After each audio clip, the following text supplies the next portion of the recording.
बिस्मिल्लाहिर्रहमानिर्रहीम। Dear students, अस्सलामुअलैकुम। हम आज की इस वीडियो लेसन में वर्ब के बारे में बात करेंगे। मैं हूं आपकी इंग्लिश टीचर आयशा अब्बास और मैं आज आपको वर्ब की तफसीलात से आगाह करूंगी। तो आइए शुरू करते हैं। वर्ब को बहुत आसानी से समझने का एक तरीका ये है कि वर्ब को इंग्लिश लैंग्वेज में एक्शन वर्ड कहा जाता है, यानी कि किसी काम के करने या होने को जो भी अल्फाज एक सेंटेंस में बता रहे होते हैं वो वर्ब कहलाते हैं। अगर हम वर्ब को बेहतर तरीके से जानने की कोशिश करें तो मैं आपको कुछ एग्जाम्पल्स बताना चाहूँगी जिससे आपको वर्ब का मफ़हूम बेहतर तरीके से मालूम हो सकेगा। जैसे कि अली प्लेज,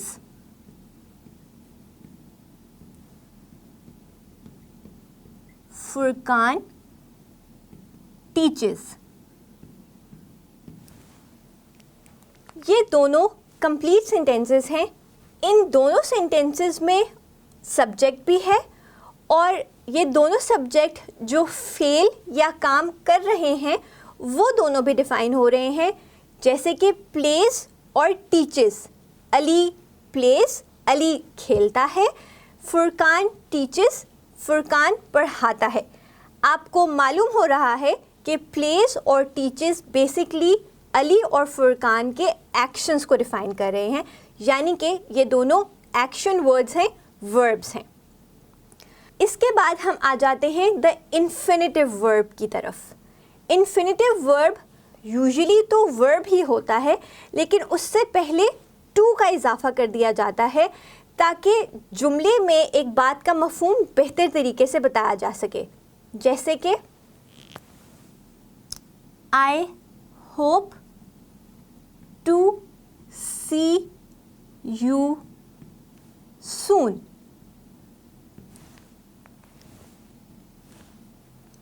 इस सेंटेंस में सी वर्ब है और टू एक इन्फिनिटिव के तौर पर इस्तेमाल हो रहा है, जिसका मफ़हूम ये बनता है कि मैं उम्मीद करती हूँ कि मैं आपको जल्द ही दोबारा मिलूँगी। आइए अब बात करते हैं हेल्पिंग या ऑक्सिलरी वर्ब की। हेल्पिंग वर्ब क्या होता है, मैं आपको इसकी चंद एग्जाम्पल्स बताती हूँ और उम्मीद करती हूँ कि आपको इन एग्जाम्पल्स के थ्रू हेल्पिंग वर्ब का बेहतर तरीके से आइडिया हो सकेगा।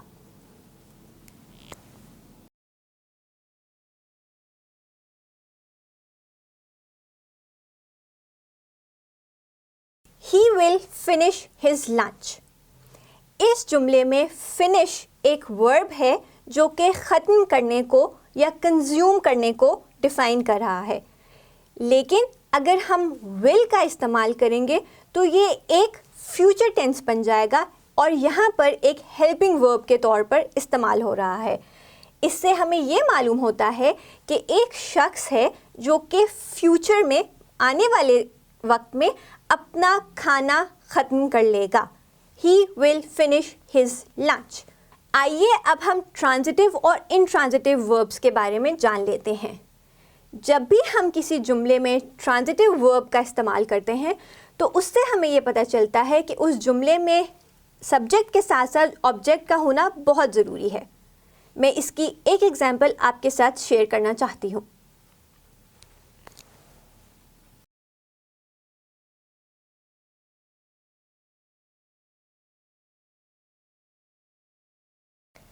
Maria will go to school.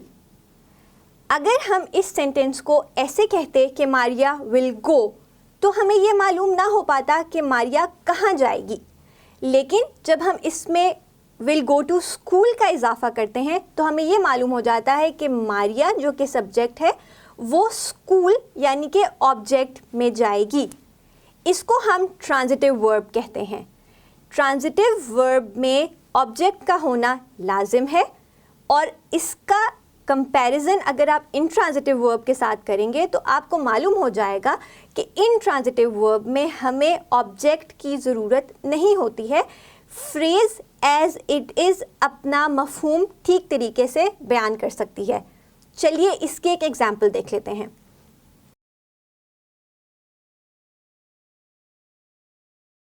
Fire Burns. यहाँ हमें ये बताने की ज़रूरत नहीं है कि आग क्या जलाती है। आग जलाती है, ये एक फ्रेज़ है और इसमें ऑब्जेक्ट के अलावा भी मफहूम मुकम्मल तौर पर समझ में आ रहा है। ऐसे वर्ब्स को इंट्रांजिटिव वर्ब्स कहा जाता है और आप इनको बेहतर तरीके से मज़ीद एग्जाम्पल्स के थ्रू समझ सकते हैं, जैसे कि डॉग्स बार्क, चिल्ड्रन प्ले। अब इन दोनों एग्जाम्पल्स में आपको ऑब्जेक्ट बताने की ज़रूरत नहीं है क्योंकि ये दोनों फ्रेजेस अपने अपने मफहूम खुद से बयान कर रही हैं। अब हम बात करेंगे रेगुलर और इरेगुलर वर्ब्स के बारे में। रेगुलर वर्ब्स वो अल्फाज होते हैं जिनके आखिर में अगर हम डी या ईडी का इजाफा कर दें तो हमें ये मालूम हो जाता है कि हम पास्ट या पास्ट पार्टिसिपल के बारे में बात कर रहे हैं। रेगुलर वर्ब्स को इन एग्जाम्पल्स के थ्रू समझने की कोशिश करते हैं।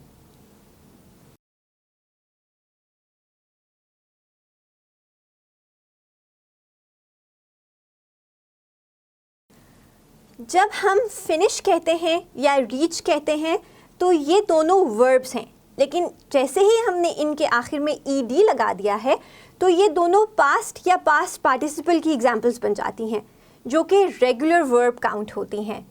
और सेंटेंस में जब हम इनको इस्तेमाल करेंगे तो आपको मालूम हो जाएगा कि एक काम के करने या होने के बारे में बताया जा रहा है जो कि हो चुका है, माजी में वो काम हो चुका है।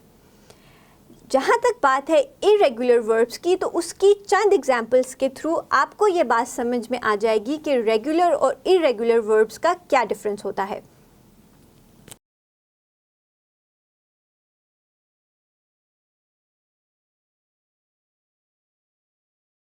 सिंग और सिट दो वर्ब्स हैं और हम इन दोनों वर्ब्स के आखिर में अगर ईडी लगाएंगे तो उसकी कोई सेंस नहीं बनेगी और इंग्लिश लैंग्वेज में ऐसी गलती की गुंजाइश भी नहीं होती है। जब हम इनको सैंग और सैट पढ़ेंगे या लिखेंगे तो ये इरेगुलर वर्ब भी बन जाएंगे और हमें ये भी मालूम हो जाएगा कि गाया या बैठा गया जो दो एक्शन वर्ब्स थे वो माजी में हो चुके हैं। अब हम बात करते हैं मॉडल और फ्रेजल वर्ब्स के बारे में।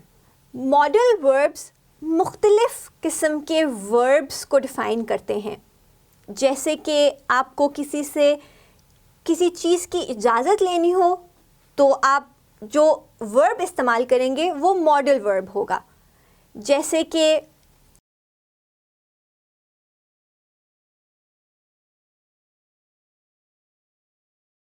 पहली एग्जाम्पल में कैन या कुड लिखा गया है। कैन को आप किस तरीके से इस्तेमाल कर सकते हैं? कैन को आप ऐसे इस्तेमाल कर सकते हैं कि आप अपनी टीचर से ये पूछें कि कैन आई या मे आई गो टू ड्रिंक वाटर। अब इनमें आपको वर्ब तो समझ में आ रहे होंगे, लेकिन जब हमने कैन या मे के अल्फाज का इस्तेमाल किया है तो ये एक इजाज़तनामा बन रहा है। ये मॉडल वर्ब्स कहलाते हैं। दूसरी तरफ अगर हम कुड और माइट को देखें तो हम कुड को सेम क्वेश्चन के तौर पर इस्तेमाल कर सकते हैं, जैसे कि could you please pass me the book. अब इसमें मैं एक सवाल पूछ रही हूँ और सुनने वाले से ये रिक्वेस्ट कर रही हूँ कि वो मुझे किताब हैंड ओवर कर दें। He might go to the party. इस जुमले में माइट एक मॉडल वर्ब के तौर पर इस्तेमाल हो रहा है, जहाँ पे मैं किसी और के बिहाफ पर ये बात कर रही हूँ कि वो दावत में शिरकत कर सकता है। फ्रेजल वर्ब्स वो वर्ब्स होते हैं जिनमें हम कोई ऑर्डर दे रहे होते हैं या किसी चीज़ के बारे में बात कर रहे होते हैं, जैसे कि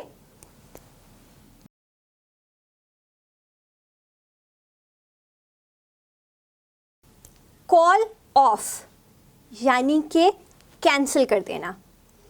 अगर मैं इसका एक सेंटेंस बनाना चाहूँ तो मैं ये कहूँगी कि कॉल ऑफ द इंगेजमेंट, मतलब इंगेजमेंट कैंसिल कर दो। दूसरी एग्जाम्पल में पुट ऑन के अल्फाज इस्तेमाल किए गए हैं जो कि फ्रेजल वर्ब्स हैं, जैसे कि पुट ऑन द कोट, अपना कोट पहनो। ये फ्रेजल वर्ब्स हैं जिनमें ना ही सब्जेक्ट की ज़रूरत है ना ही ऑब्जेक्ट की ज़रूरत है, और मैं जिससे बात करूँगी उसको ये मफ़हूम समझ में आ जाएगा कि मैं उनसे क्या एक्शन लेना चाह रही हूँ। जब हम फ्रेजल वर्ब्स का इस्तेमाल करते हैं तो बाज़ औक़ात ऐसे हो सकता है कि हमें कुछ कन्फ्यूजन का सामना करना पड़े। इसको हल करने का एक बहुत आसान तरीका ये है कि फ्रेजल वर्ब्स में प्रेपोजिशन का इस्तेमाल किया जाता है, और जब हम प्रेपोजिशन का इस्तेमाल करते हैं तो अल्फाज का जो मीनिंग होता है वो मुकम्मल तौर पर चेंज हो जाता है। जैसे अगर हम पहले एग्जाम्पल में देखें तो कॉल का मतलब होता है कॉल करना या बुलाना, लेकिन जब हम कॉल ऑफ कहेंगे, ऑफ यहाँ पर प्रेपोजिशन है और कॉल ऑफ का मतलब बन जाएगा कैंसिल कर देना। इसी तरह जब हम पुट ऑन का जिक्र करते हैं तो पुट का मतलब है रखना, प्लेस करना, लेकिन जब मैं पुट ऑन कहूँगी तो इसका मतलब इंटायरली डिफरेंट हो जाएगा और आपको समझ में आ जाएगा कि मैं आपको कोई चीज़ पहनने के लिए कह रही हूँ।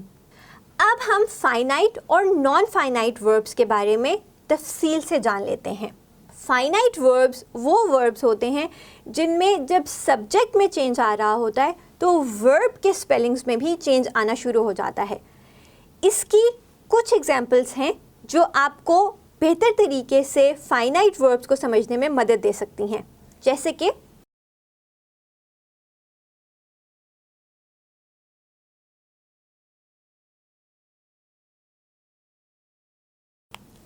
जैसा कि आपने देखा गो एक वर्ब है, लेकिन जैसे ही उसके सब्जेक्ट में चेंज आ रहा है वैसे ही गो के स्पेलिंग्स भी बदल रहे हैं।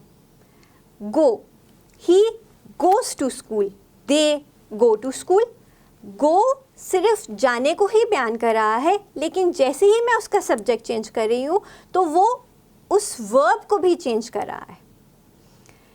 अगर हम नॉन फाइनाइट वर्ब की बात करें तो सब्जेक्ट कुछ भी हो उसके वर्ब पर असर नहीं पड़ता। आइए कुछ एग्जाम्पल्स के थ्रू इसको बेहतर तरीके से समझने की कोशिश करते हैं।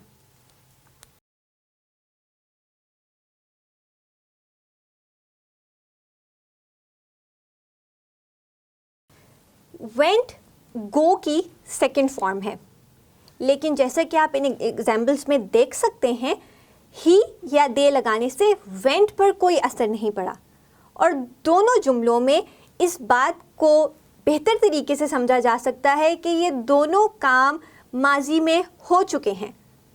He went to play, they went to play. Went, went इन दोनों जुमलों में नॉन फाइनाइट वर्ब्स के तौर पर कंसिडर होंगे। आइए अब नॉन फाइनाइट वर्ब को कंटिन्यूअस टेंस में समझने की कोशिश करते हैं। एक बात मैं फिर से दोहराना चाहती हूँ कि नॉन फाइनाइट वर्ब में सब्जेक्ट के चेंज होने से वर्ब पर किसी किस्म का असर नहीं पड़ता है। तो चलिए एग्जाम्पल्स देखते हैं। इन दोनों एग्जाम्पल्स से आपको ये बात बहुत अच्छे तरीके से मालूम हो जाएगी कि सब्जेक्ट के चेंज होने से मेन वर्ब जो कि राइटिंग है उस पर किसी किस्म का कोई असर नहीं पड़ रहा है। आइए अब हम जेरिड के कॉन्टेक्स्ट में नॉन फाइनाइट वर्ब को समझने की कोशिश करते हैं।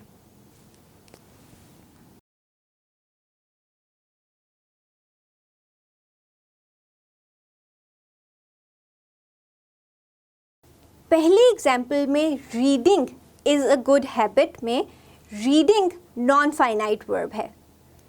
यहाँ पर आपको ना ही सब्जेक्ट की ज़रूरत है ना ही टेंस मालूम होने की ज़रूरत है, बल्कि एक बात बताई जा रही है कि पढ़ना एक अच्छी आदत है, और आपको ये भी मालूम करने की ज़रूरत नहीं है कि क्या पढ़ना अच्छी बात है, मैगज़ीन्स पढ़ना, किताबें पढ़ना या कुछ भी। तो reading is a good habit में रीडिंग नॉन फाइनाइट वर्ब के तौर पर इस्तेमाल हो रहा है। दूसरी एग्जाम्पल में आई लाइक स्विमिंग है। स्विमिंग यहाँ पर नॉन फाइनाइट वर्ब है और ये किसी पास्ट प्रेजेंट या फ्यूचर टेंस का मोहताज नहीं है। मैं स्विमिंग या तैराकी पसंद करती हूँ, इसमें आपको ये जानने की ज़रूरत नहीं है कि मैं कब तैराकी करना पसंद करती हूँ, कहाँ तैराकी करना पसंद करती हूँ, बल्कि आपको ये समझना ज़रूरी है कि मुझे तैराकी करना पसंद है। यहाँ मैं आपको ये बात भी बताना चाहती हूँ कि वर्ब की थर्ड फॉर्म के कॉन्टेक्स्ट में भी नॉन फाइनाइट वर्ब का इस्तेमाल किया जा सकता है। मैं एग्जाम्पल्स के थ्रू ये बात आपको समझाने की कोशिश करती हूँ।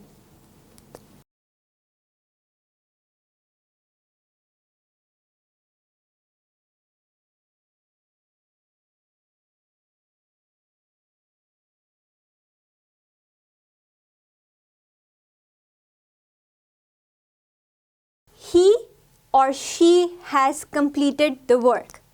They have completed the work.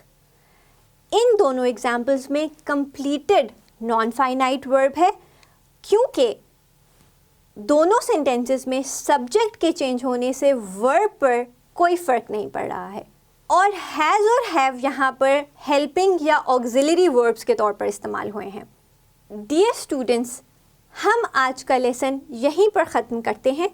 मैं उम्मीद करती हूँ कि आपको वर्ब, उसकी क्लासेस के बारे में बेहतर तरीके से आगाही मिल चुकी होगी। लेकिन अगर आप मज़ीद रहनुमाई हासिल करना चाहते हैं तो काइंडली इस वीडियो को बार बार देखिए। हम अगली वीडियो में एक नए टॉपिक के साथ आपकी खिदमत में हाज़िर होंगे। अल्लाह हाफ़िज़।